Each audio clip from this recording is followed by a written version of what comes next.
নমস্কার বন্ধুরা, Molly's kitchen থেকে সবাইকে স্বাগত। আজকে যে রেসিপিটা বানাতে চলেছি সেটি হলো কচুর ঘন্ট। নিরামিষ কচুর ঘন্ট বানাতে আমি এখানে কচুগুলোকে প্রেসার কুকারে সেদ্ধ করে নিয়েছি, তারপরে ছাড়িয়ে নিয়েছি। আর এখানে নিয়েছি মশলা, এখানে নিয়েছি আদা, জিরে, কাঁচা লঙ্কা, টমেটো, এগুলো বেটে নিয়েছি। আর খোসা ছাড়ানো কচুগুলোকে আমি এরকম করে ম্যাশ করে নিচ্ছি, তাহলে কিন্তু খেতে খুব সুন্দর লাগবে। আর ম্যাশ না করলে কিন্তু গোটা গোটা হয়ে থাকবে, ভিতরে একটু মশলা ঢুকবে না, সেজন্য।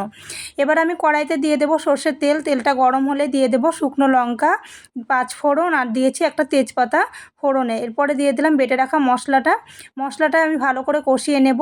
খুব সুন্দর করে না কষিয়ে নিলে কিন্তু ভালো লাগবে না, এই জন্য ভালো করে কষিয়ে নেব। তারপরে দিয়ে দেবো স্বাদ মতো লবণ, হলুদ।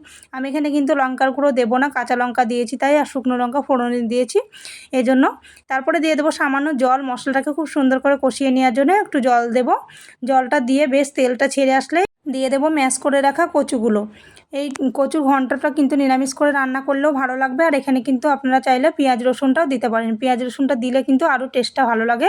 আর এখানে চাইলে চিংড়ি মাছ কিংবা ইলিশ মাছের মাথা দিয়েও বানাতে পারেন, খুবই সুন্দর লাগবে।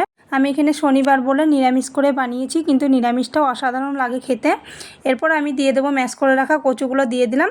তারপরে ভালো করে নেড়ে চেড়ে নেব, খুব সুন্দর করে নেড়ে চেড়ে নিতে হবে। তারপরে দিয়ে দেবো গরম জল। গরম জলটা না দিলে কিন্তু ভালো লাগবে না, এখানে গরম জলটাই দিতে হবে। আমি গরম জল বসিয়েছি পাশের ওভেনে, গরম জলটা দিয়ে দেব। দিয়ে কিছুক্ষণ নেড়ে চেড়ে নেব, তারপরে হয়ে যাবে আমার রান্নাটা পুরোটা। এখন কিন্তু বাজারে প্রচুর কচু পাওয়া যাচ্ছে, তাই কচুটা নিয়ে এসে একবার পারলে এরকম রান্না করে দেখবেন। খেয়ে যদি ভালো লেগে থাকে কমেন্টে জানাতে ভুলবেন না, আশা করি ভালো লাগবে।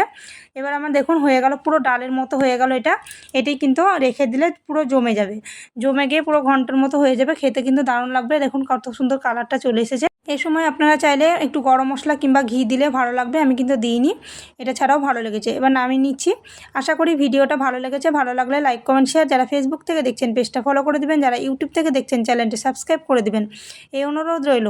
দেখুন এবার আমি পুরোটা নামিয়ে নিয়েছি, দেখতে যেমন সুন্দর লাগছে খেতে কিন্তু অসাধারণ হয়েছিল।